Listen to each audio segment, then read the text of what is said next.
morning, everyone. Oh my gosh, it's Tuesday. It's going to be a good day. It started off kind of rocky, but that's okay. That's all right. Things can change, absolutely.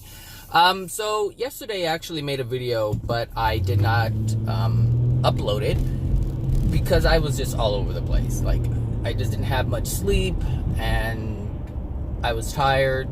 It was just a weird video. So I'll kind of incorporate some things that I talked about yesterday, but I'm also getting to some things that people are bringing up in comments on some of my videos, and also responding to comments that I've made on other videos regarding metaphysical stuff and things like that. So I guess, what would I title this video? Good morning, Ted. I said good morning yesterday because I noticed that you subscribed. Ted is an old friend of mine from, gosh, over 15 years ago. Had to be about, oh my gosh, maybe, gosh, how long have we known each other? 18, 19 years, maybe, yeah, about that. Anyway, so, what am I going to title this? So yesterday I was talking about, what was I talking about?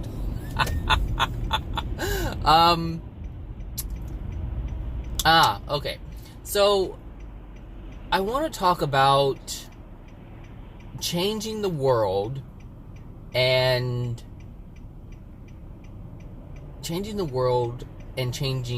versus changing your world. So changing the world versus changing your world. So, and the reason why this came up is because of this whole idea of having a perfect world. Like, there's a lot of new age believers out there who want to imagine a perfect world, which is what part of this event is. It's a wave of energy is supposed to come and transform and make everybody loving, so that we have a loving, peaceful place. So that's one side of it. The other side is the Christian view, and there's many of them. For instance, there's the idea of the rapture, where all the good people are going to be taken away and they're going to be in a beautiful place. And then you have the Jehovah's Witnesses, who are banking on the destruction of all the wicked people so that they can inherit the earth, and after God fixes it, of course. So they want to be in a paradise type state, in a paradise world. So all of these ideas, it fuels a whole bunch of things. It fuels even the people who like the PETA people, the people who love animals and they want to do everything to protect animals. And this is why this started coming up. I'm recording in a different, I think it's in 4K, but 30 frames per second. And it may look a little dark. So I'm just testing it out. So if it's really dark, I apologize. But the sun will come out later, and then everything should be fine. So anyway, I just thought I'd put that out there just in case it looks weird. So, you take these PETA people who love animals, and, they want to protest, and, they go to where animals are being harmed, and they're angry, and they're protesting, and even if it's Black Lives Matter, and they're protesting because they want change, because they want to live in a world where there's more equality, or there are women feminist movements where women are out there angry because trying to make everyone conform. And so understand that every time you have a protest, and even war is a form of protesting, if you will. It's just a forced manner of it. And so the whole point of protesting and wars is to get someone to conform to your way of thinking, your view, your understanding, your perspective. Like, that is what it represents. And the reason why there are even laws are, man's laws, are created to get people to conform so that there's a more harmonious world, a harmonious environment where there's less violence and more harmony. However, all of these efforts are futile. And if you look at the state of the world, you can tell that it's futile. Like, yes, certain things may stop, but other things pop up. And the thing is, no one will ever be able to suppress the will of the soul. And if the soul is angry, if the soul has a lot of anger, a lot of unloving things within it, it will come out. This is why we live in denial. This is why we lie. This is why we fabricate things to make other people believe something that's not really true. All of it comes from the soul, denying what's in the soul. And so the soul will always generate, whether you're living from your soul or you're denying your soul, you're always living from your soul one way or another. It is controlling everything. And so what we have is people trying to change the world. And that will not happen. Ever. You will never ever be able to change the world by trying to get someone else to conform to a view or an idea. It will never ever happen. And the reason why that is because you cannot deny the soul. The soul will always come out. So if someone has pain within them and they're suppressing it, then the next thing is anger. There's going to be some anger coming from you. And so this is why you cannot deny what's in the soul. This is why you cannot change the world. However, what you can do is you can change your world. And that is the only thing that matters. The only thing that matters is you changing your world. And how you change your world is by changing yourself. This isn't about changing other people. It's not about making people aware of other things. People are aware of a whole bunch of things, but yet they do the complete opposite of it. So, people think it's unkind to kill animals, but yet they eat them. So you have to understand how this really works. It's not about forcing someone to do something. It's about you having your own understanding. So let's just take the PETA people, for instance, or as an example. PETA people love all types of animals. They want to save the animals. They want to protect them because they feel that they're not able to protect themselves. And that's fine. But understand that it is your loving act that is changing the way the animals are being treated. I'm trying to see how this is going to work out with this big rig and this infinity. So, it's not about you, yelling at the people for harming animals. It's about you caring for the animals when people have harmed them. And so you may think that shaking your fist and yelling and saying, and trying to sue these people for this and that and the other, you may think that is what's making change, but it's not. It's you, the love within you for the animals, that's making the change. And so even if it's about abortion, so there's a lot of people who protest and they have their fists in the air and they're standing outside of Planned Parenthood and they're like, you are an evil mother and you shouldn't even have children and I wish you died. How dare you kill the children, blah, blah, blah, blah, blah. Well, the fact of the matter is it's the state of the world. Like, that's just the state of our world right now. So it's not about you raising your voice. It's about educating those who have become pregnant, whether it's through rape or whether they're just young and they don't know any better and they just basically give their bodies to all kinds of boys and men. So all of these different reasons, whether it's someone on drugs who allow themselves to be sold, or actually they sell their body for a fix. So all of these things, there's reasons why people end up in these environments, but it's not the fist, the shaking of the fist in the air that changes it. It's the love that comes from you towards that other person. So if you look at someone who's about to have an abortion, you would if you really have love in your heart, then in your soul, then you would have compassion for the situation that they're in. Obviously, a woman who is you guys are really doing a lot today. You shouldn't even be in that lane because you're gonna have to move over when cars start emerging anyway. Lord Jesus. Okay, so you have these individuals, these women who have gotten themselves in a position, and clearly if they're going to have an abortion, that means that they are in a state of overwhelmment. And so there's something about having a child that they're not able to cope with. And so if you have love within your heart and your soul, then you would understand that these women are in a frightened place and they don't know how to handle it. And so you would want to, I would imagine if you have love within your soul, then you would try to help these women understand and try to, work through what's going on. Now, I've never considered myself a pro-life or anything like that.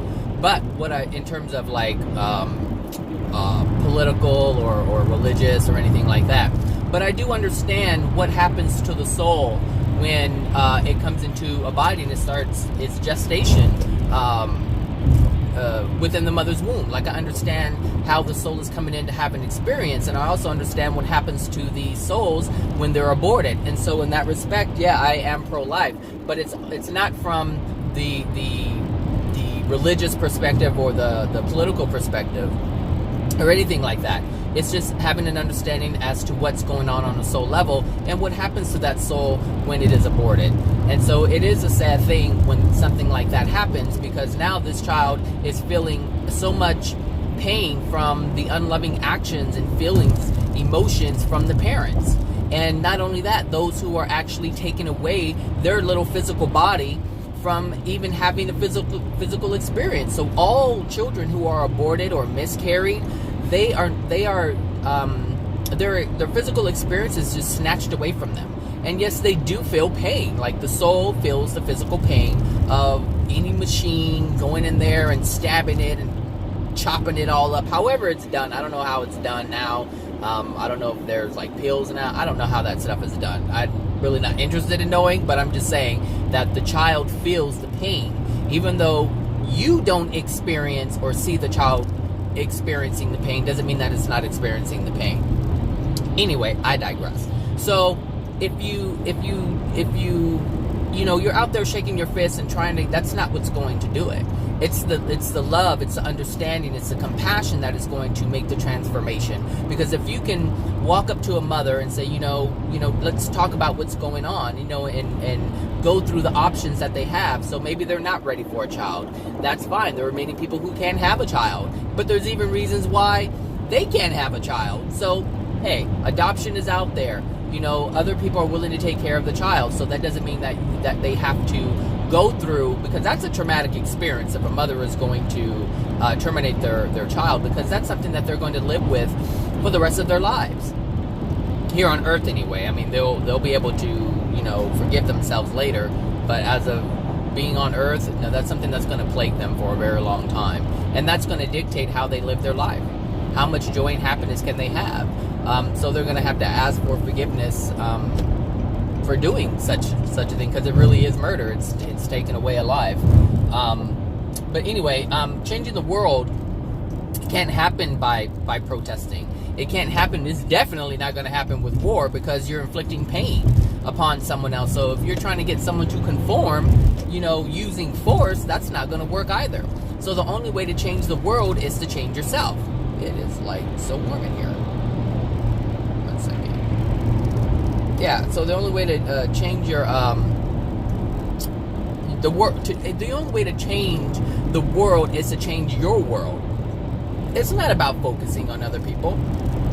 I mean, yeah, you can make people aware of what they're doing, but ultimately, if you're the one that has love, then you're the one that's going to make the change. You're the one that's going to put your foot forward, and you're going to try to correct what is being wrong. And that goes for people, that goes for animals, it goes for everything. It doesn't matter who or what it is. So you can't change the world by the way man has been trying to change the world for thousands of years with law and rule. That's not going to happen. It hasn't happened. I mean, the evidence is in our present. Like, look at our past. Has that been able to happen? We have been living under rule for so long. There's been laws. So many laws have been put in place to try to correct the things that man has been doing that are unloving and painful to others. But it doesn't work. No, like, there's a law against murdering, but does that stop people from murdering? No, not at all. So you can see that these efforts that man has made over the thousands of years haven't really done anything. And so instead of trying to force other people to do things, you need to just focus on yourself.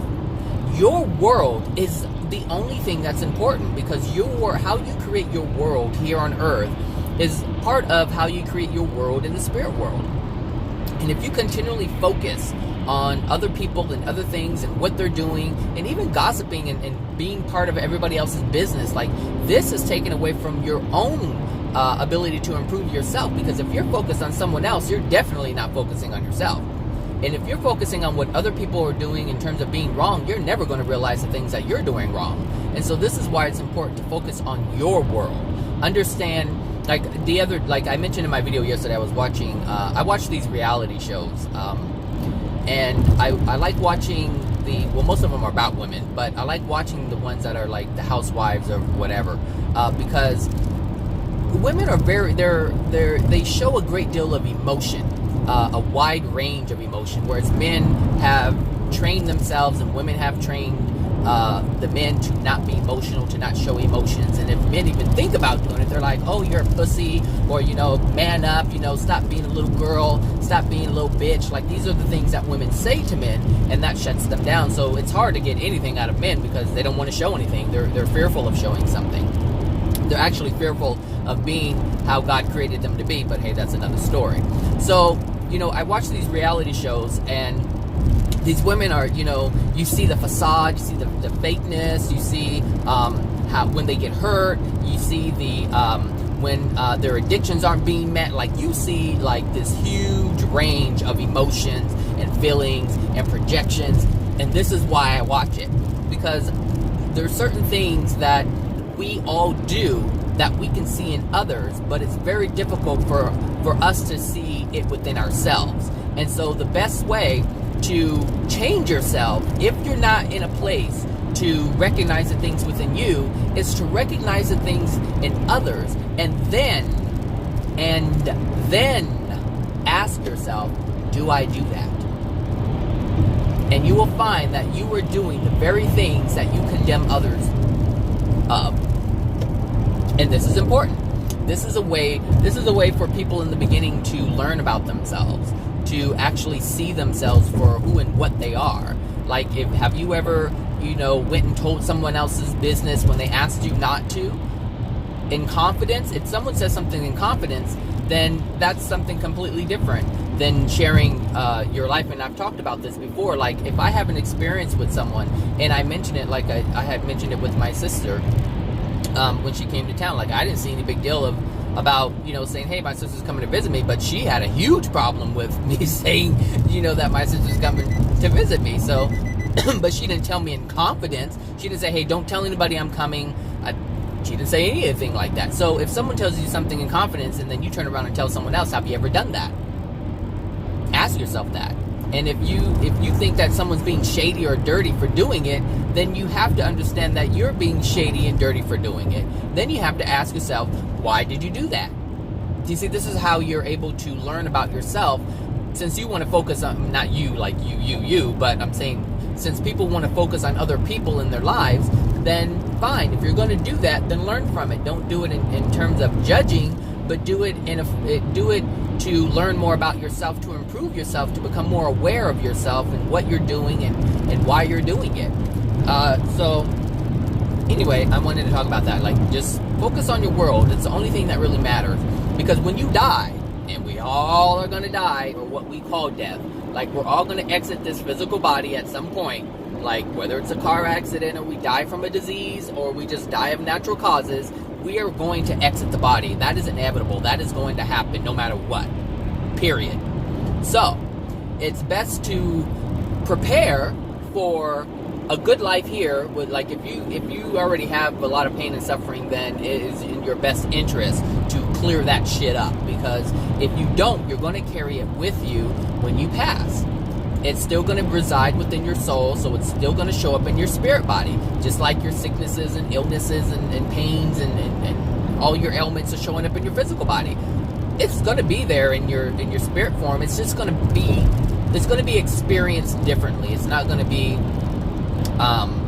we call it cancer that's destroying the physical body. Well, the thing is, it can't destroy your spirit body. Like, it can cause a lot of pain, it can fall apart, but it will never die. And so this is where that saying, eternal suffering comes from, because yeah, the physical body dies, but not the spirit body. And this is what's really important. And the thing is, when you talk about, New Age, or you talk about religion, mainly religions, because New Age is more into like reincarnation, and that doesn't happen the way they believe it happens. And so, but anyway, with Christianity, they believe that there is an afterlife. At some point, all beliefs, all faiths believe in some type of afterlife. They just have a different understanding in terms, or a different theory in terms of what's going to happen when they get there. That's it. But every single one believes that there is basically an afterlife of some sort. Some people believe that there's nothing after they die. They wishful thinking on that, because the only reason why anybody would want to believe that there's nothing after they die is because they don't want to experience anything after this life, because it's been so painful. And that's it. They've had a lot of trauma, a lot of emotional injuries, and so they just want it to be done. They don't want to experience anything in the afterlife. They just don't want to. They're done. They're finished. That's it. So anyway, back to the people who believe that there's an afterlife. If they believe that there's an afterlife, then you might want to focus on what's going on within your soul, because the only thing that's going to be... The thing is, if you believe in the afterlife, then you have to believe that some part of you is going to experience it. Well, what part do you think that is? If it's not your physical body, and you know we leave that behind, most people say the soul. Now, most people don't know what the soul is. They're just regurgitating information that they've heard in the past. So, let me get some of this latte that I bought. Hold on a second. I didn't have time for... I didn't have time to make my own coffee, so I had to go to Starbucks. And I need some chapstick. Hold on. I got some technical difficulties going on this morning. 1 second.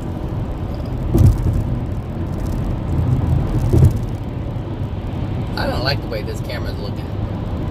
It looks dingy.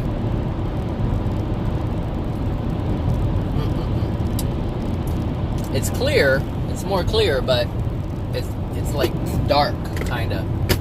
It's not super bright. And I don't know how to change the brightness on it anyway. Actually. Oh.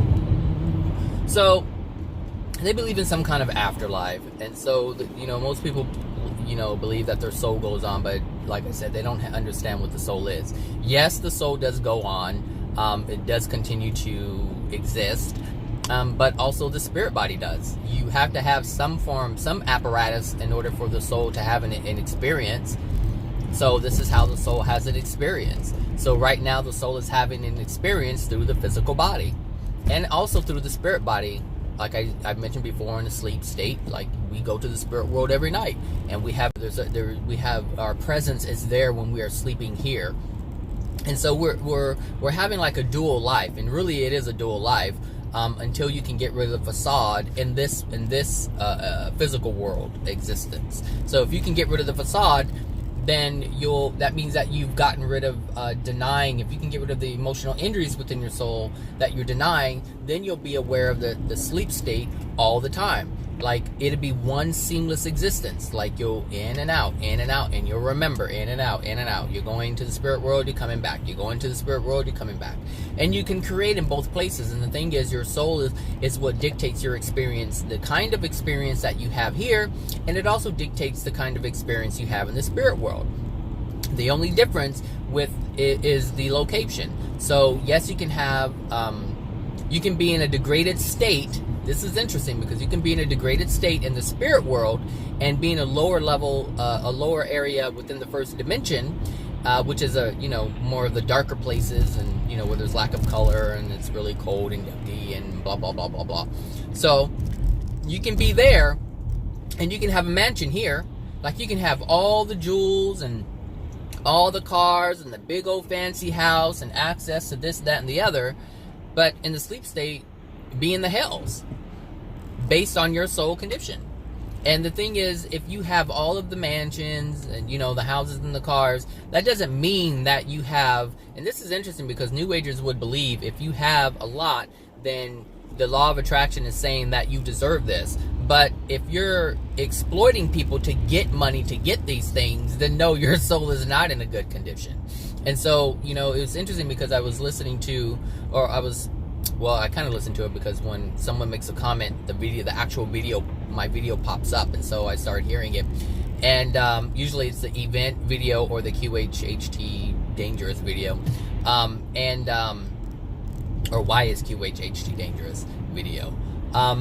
When I'm listening to that, it's like I'm thinking about these New Agers. I'm like, a lot of them, believe in the law of attraction, and they believe if you have abundance, meaning monetary things, if you have wealth, then you are deserving of that. And that's not true. That is not true at all, because even as a practitioner, if you are being a practitioner and you're allowing people, or you're facilitating or co-signing the belief of past lives, and you're allowing people to believe that you're healing them, when in actuality that you're not, or you're allowing people to believe that the you know what, these people on these bikes, like, they ain't messing around with a bus, I know that. They're like, screw you to cars, but when it comes to buses and big rigs, they stay in their place, which they should be doing anyway, but whatever, I digress. So, if you continue to allow people to believe that these things are actually true and happening, then when they're not really happening in that way, then you are misleading people. And so just because someone gives you $350 or $400 or $500, however much you're charging, then that means that you're willing to do that for money. So does that mean that the money's coming to you because you're a deserving person? No, it means that you're willing to exploit them and to take their money. But you don't see it as exploitation. You believe that what you're doing is helping.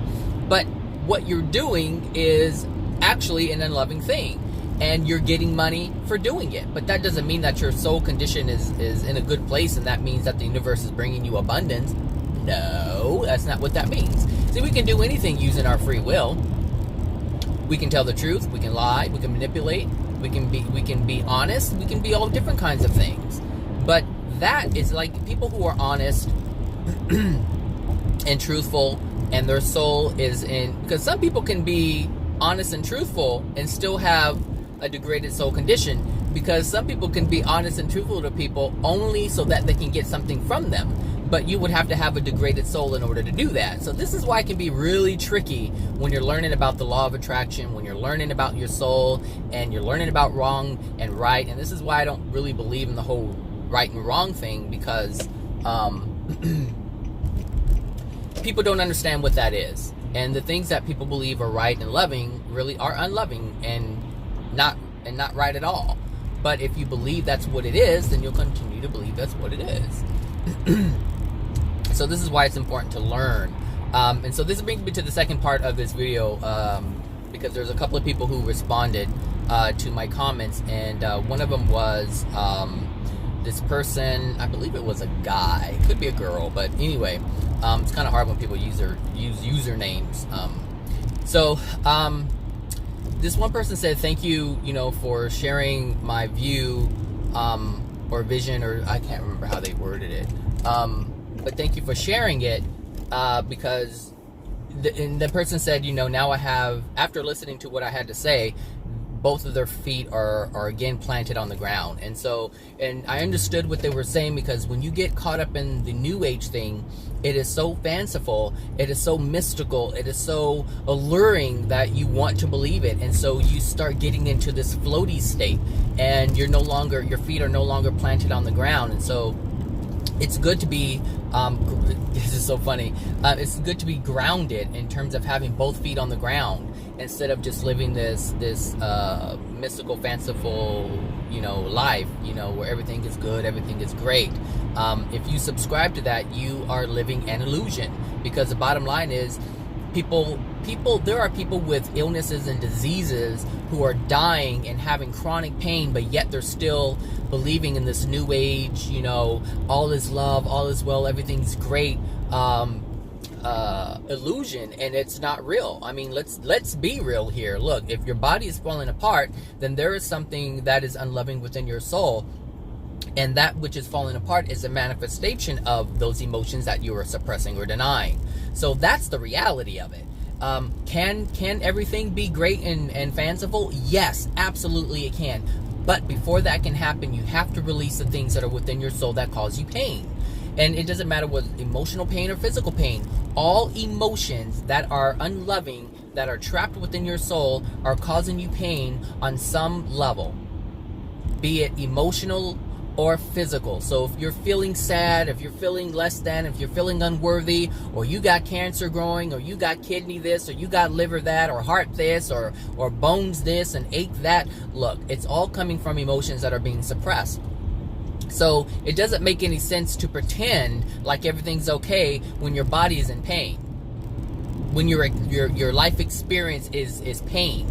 If that is the case, you have to look at the truth, and the truth is your body is in pain, and then you work from that part. And so this is part of understanding why you are experiencing the pain, why you're experiencing the discomfort, why you're having these interactions with people that are unwanted, or not unwanted.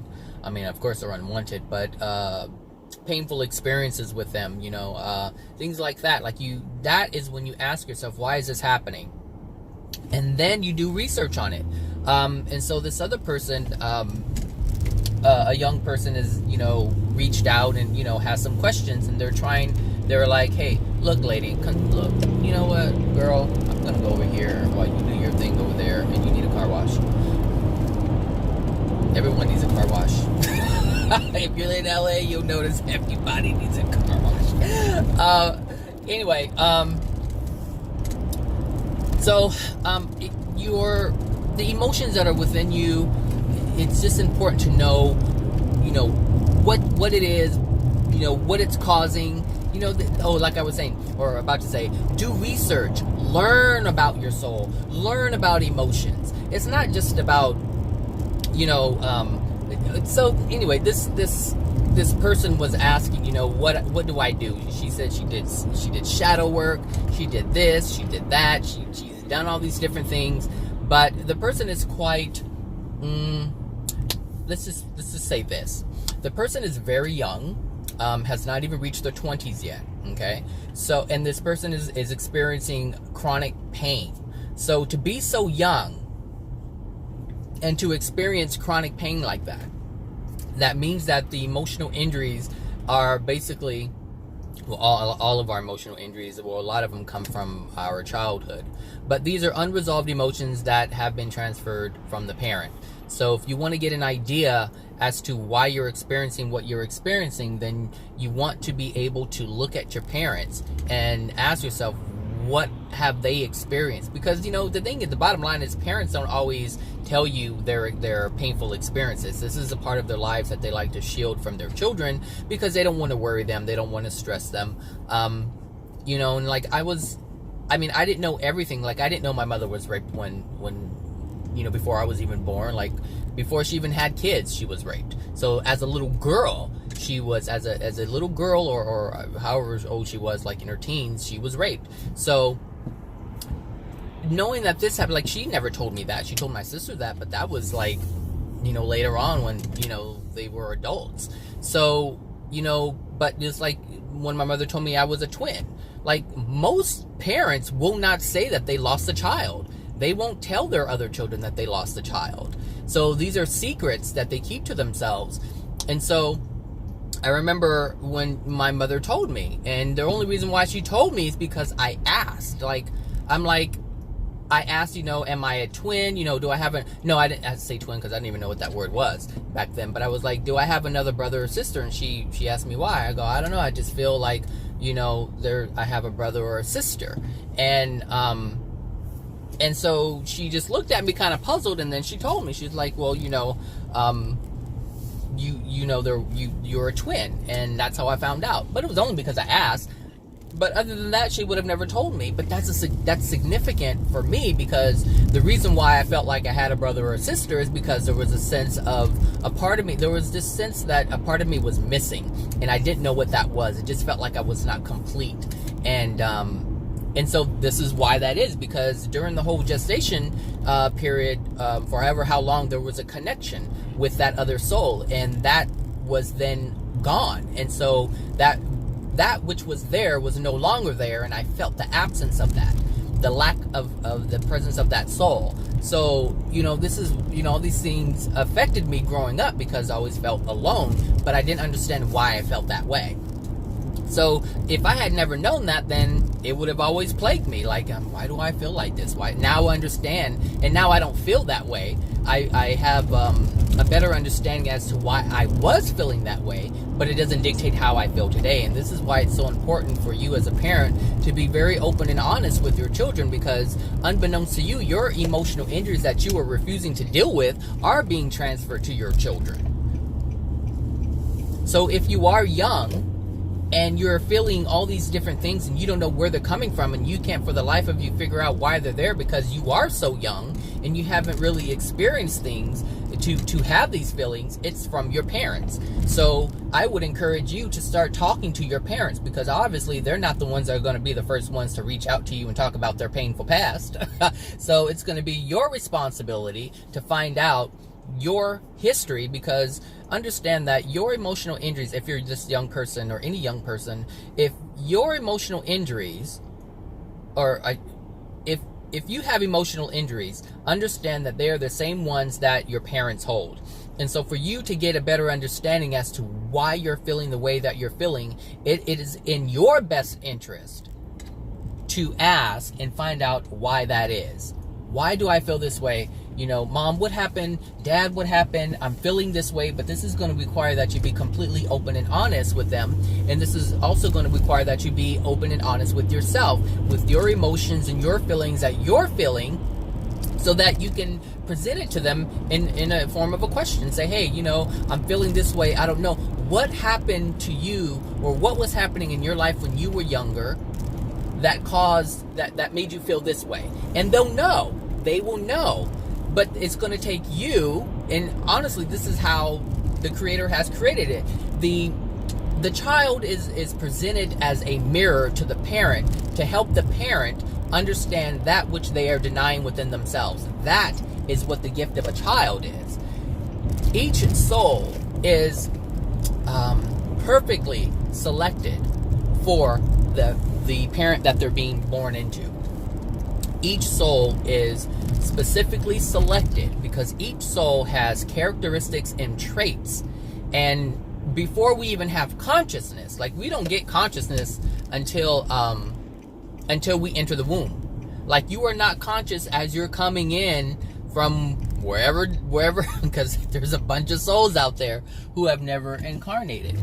So I'm getting so off track, but I think it's important for this person, because they're asking questions about their current chronic pain and where it's coming from. But it's also important that they understand how they function as a soul, why they are where they are, so they don't judge themselves for the things or blame themselves for the things that are happening to them, but to have an understanding as to why they're happening. Because that's how we learn, that's how we move forward, is by having an understanding. This is how we let go of so many different things, is understanding. You know, why did mom or dad, why was mom or dad so hard? Well, it's because of the way they were brought up. It's understanding. And then when you have compassion for someone who has been mistreated as a child, then you don't blame them. Then you have a better understanding as to why you were treated the way you were treated. And now you have a much better understanding as to why the things are locked within your soul. And so now you can have compassion and understanding for yourself.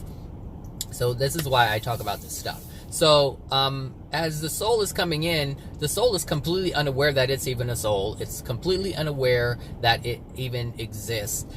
So there is like somewhere, wherever the Creator has these souls stored somewhere, each one has been created with certain traits and personality characteristics, or whatever you want to call it. And so each one is specifically designed to match the parent and what they're going through and what needs to be revealed. And I had mentioned this with my brothers and sisters and my mother when she had kids. Like, we're all different, and we all share or hold something, I should say. We all hold something that my mother needed at that time in her life when she had children. So my brother came in, you know, my brother has a big heart. That's just who he is. He's just giving. And so for someone who has experienced someone taking from them all the time, taking their joy, taking their happiness, taking their sexuality or whatever you want to call rape. I don't know how you would really call that. They're just taking away everything from them. So you have this child who's just loving and wants to give you all the love and just wants to just share it with you. And so, you know, my brother comes in, and then, you know, at a time when, you know, you're feeling defeated and you feel like, you know, there's just a men around you who are just taking all this stuff from you, then you get a girl who is very strong-willed and powerful and sure of themselves, you know, and then I come along with, and so all these different reasons why, you know, she got these types of children is based on the things that she was experiencing in her life. So understand that the characteristics that you hold were specific to your parents. Like, they were designed for them, and at the same time, there were things that are imbued within you, lady, for you to have your own enjoyment, your own pleasure, your own joy, you know, happiness. Like, there's just so many things within us that is for us, or that are for us, and that are for your parents.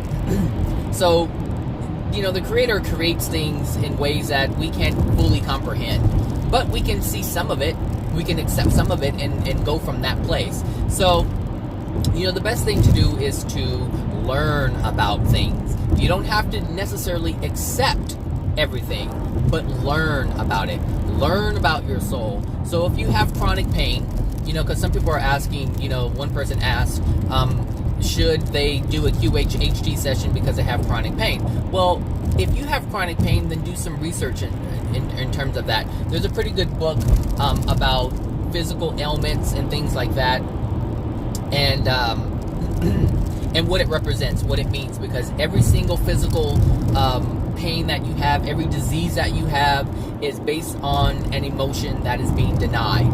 And because you're denying it, and the soul is not designed to hold anything that is unloving, it's going to manifest so that you see that it's there, because clearly you're ignoring the emotions. So now the universe, the way God has constructed the universe, now the laws are being applied where you have to physically see it and physically feel it, because you're not aware enough to understand the emotions, because you're denying the emotions. And this is why people are so sick all over the place, because they're not in tune with their emotions. They're not aware of what they're feeling. They're denying anything that's painful, and so they're unwilling to release it. And the reason why they're unwilling to release it is because they have been trained to not accept or acknowledge the things that are happening, and to just push it aside and only focus on the good things. That doesn't work. This is what's causing the diseases. This is what's causing the pain, the chronic pain, the mild pain, the any kind of pain. It doesn't matter what it is. All pain experience is based on a denial of emotions. So what do? You learn about this stuff. No different than a doctor learning why certain things happen to the body. The only difference is a doctor doesn't know that it's emotionally generated. They don't understand that. They're just like, well, some people have cancer, some people don't. Some people, you know, get it. It's and you know, when you have cancer, they're like, oh, mom had cancer, grandma had cancer, great. Well, that's because all these emotional injuries are being transferred at the soul level at conception. So it's not that there's some genetic thing within you, and you genetically have a genetic disposition for this particular disease. No, these emotional injuries are being transferred from soul to soul to soul to soul. And if you're not willing to acknowledge these things, and you're going, because understand that your ancestors, your parents are going to teach you how to handle your emotional injuries the same way that they handled emotional injuries. So if someone knows how to just push forward and ignore it and work hard, and they believe that money is going to make you happy, and you need money to pay for these medical bills that you're going to incur because of all the emotional injuries that are causing all these diseases and pains within your body. If that's the way they handle it, then that's the way you're going to learn how to handle it. If you brought up in a new age and you believe that everything is healed by energy healing and Reiki, then that's what you're going to believe. And so you're going to continue doing this, not really getting to the core of what's causing all of it. And so I met a guy yesterday, and he asked me what I do. I told him mental health, and then I told him the whole life coaching thing and hypnosis. And he goes, "Oh, that's so cool. I do." Somebody got caught. maybe, I don't know. He was like, oh, I do, holistic health, healing, da-da-da-da-da-da. And I said, oh, yeah, I said, well, emotions, drive the, sick, because he helps people with sickness and disease. So he helps them with their diet and things like that and try to improve their lifestyle. And so I told him, all sickness is due to emotion. He goes, yeah, you're right. And so, and this is interesting because if he knows that this is the cause of their disease, then changing your eating habits isn't going to take it away. Like if you're able to go to a doctor or change your diet, let's take diabetes as an example. If you're diabetic, then that means that your body's not able to process up sugar like it used to. So you have to either take insulin, and if you don't need to have a different diet, that would reduce the amount of sugar that's coming into your body because your body cannot process it. And so this is there he is. This is really important because changing your diet is not taking care of the problem. The problem with diabetes is love. There's a resistance to accepting or giving love. So that means as a child, you didn't receive love. And so if you have an emotional injury that's been transferred to you from your parents, understand that the behavior is going to, there's going to be behavior that's behind the emotional injury that's going to be supported. And so when that happens, that's going to reinforce it. And so it's going to be difficult to, and so what most people won't do, like for myself, I don't really express love too much. Well, there isn't really anyone around to really express it, but when I do, I do. But growing up, receiving love wasn't something that I experienced, and so there was a lack of it. And so if you are this type of person, then obviously there's emotional injuries that are within me, and there are emotional injuries that are within me, but there's also behaviors that were reaffirming these emotional injuries. So when we look at our lives, we have to see it in terms of what's really going on. How am I experiencing my life? Because everyone has an idea as to how they would like life to be. And this is a good thing to have an idea as to what you think a loving life would be.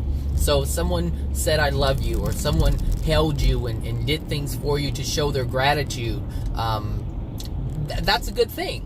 But not everybody experiences this. And the reason why people don't experience this is because there's emotional injuries that prevent their parents and partners from doing this. And I actually had mentioned this yesterday in the video, the Married to Medicine episode reunion that I was watching. If you can catch it, then it's good to watch. Because what you see is two people who are about to get a divorce, who have been married for 21 years, and a panel of other couples who are on this reality show, Married to Medicine. They are trying to get them to not get divorced. Like, they're trying to persuade the wife to call the lawyer and call the divorce off because they've been married for 21 years. And the reason why they want them to stay together is because they look up to them in terms of their marriage, and they want their marriage to be long lasting. They want their marriage to be 21 years, and so they use them as a benchmark. And so they're willing to not accept the fact that these two people have grown apart. They have clearly grown apart, and so what they want them to do is stay together so that they have something to look up to. And this is very unloving. Like, they're not accepting the fact that these people have come to a point of realizing that they are not made for one another, and they have too many emotional injuries. Well, they don't know that they're emotional injuries, but they have too many problems that they cannot reconcile. And so there's a lot of self-work that needs to be done. And so what's basically happening is that the addictions that were being met in the beginning of the relationship, which caused them to get married and have kids, is no longer being met. Those addictions are no longer being met.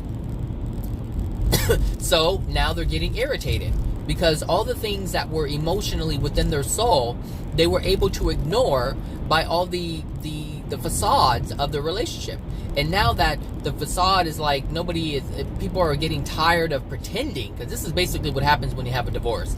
or any kind of separation. People are getting tired of pretending to be what they presented themselves to be in the beginning. And this is why I'm such a huge believer in divorces. I am a huge believer in people getting divorced. I do not believe that people should stay in an unloving, unhealthy relationship. I think we grow and we realize what we want and we realize what we're not going to accept. And in order to do that, we have to get ourselves out of that predicament. Like, nobody would argue, well, some people would argue, but most people wouldn't argue if a woman was being beat by her husband in terms of her getting divorced. They would support it. But when it's not physical, most people say, work it out. No, it's not working. So it needs to end. Bye-bye. Close it off. Start a new chapter.